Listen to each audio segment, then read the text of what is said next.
బుల్బుల్ కథలకు స్వాగతం. కథ పేరు పొట్టి వీరయ్య పొడుగు మరుడయ్య. పొట్టి వీరయ్య పొడుగు మరుడయ్య స్నేహితులు. చిన్న చిన్న పనులు చేసుకునేవారు. ఏదైనా స్థిరమైన ఆదాయం చూపమని ఊరు పెద్ద సుబ్బయ్యను అడిగారు ఇద్దరు. మంచి స్నేహితులు కదా, ఏదైనా వ్యాపారం చేసుకోండి, కావాలంటే పెట్టుబడికి డబ్బు అప్పుగా ఇస్తాను అన్నాడు సుబ్బయ్య. సరేనంటూ సుబ్బయ్య దగ్గర అప్పు చేసి కిరాణా దుకాణం తెరిచారు ఇద్దరు.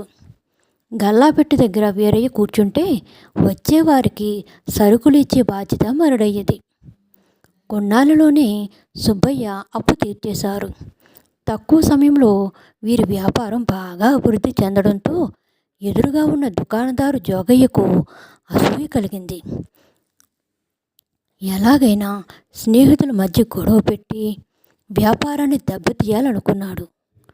ఒకరోజు వీరయ్య దుకాణంలో లేని సమయం చూసి మరుడయ్యతో, నువ్వు రోజంతా నిలబడి పొట్లాలు కట్టివ్వాలి, ఆ వీరయ్య మాత్రం చక్కగా కూర్చుని డబ్బులు వసూలు చేస్తాడు అంటూ కల్పించి చెప్పాడు. ఆ మర్నాడు మరుడయ్య వీరయ్యతో దెబ్బలాడి మరీ గల్లాపెట్టె వద్ద కూర్చున్నాడు. పాపం వీరయ్యకు అల్మారాలో ఉన్న సరుకులు అందక కింద పడేయసాగాడు. డబ్బులు తీసుకుని చిల్లరిచ్చే క్రమంలో మరుడయ్య గందరగోళ పడేవాడు. దీంతో వీళ్ళ దుకాణానికి వచ్చేవారి సంఖ్య తగ్గిపోయింది. అలా కొన్నాళ్ళకు మూతపడే పరిస్థితి వచ్చింది. విషయం తెలుసుకున్న సుబ్బయ్య ఇద్దరిని పిలిపించాడు. అసూయతో జోగయ్య చెప్పిన మాటలు విని మీ వ్యాపారం చెడగొట్టుకున్నారు. వీరయ్య గల్లాపెట్టె ముందు మరుడయ్య సరుకుల పొట్లాలు అందించేవాడు. ఎవరి పని వాళ్ళు నిజాయితీగా చేసేటప్పుడు మూడో మనిషి మాటలు ఎందుకు విన్నారు అంటూ చీవాట్లు పెట్టాడు సుబ్బయ్య.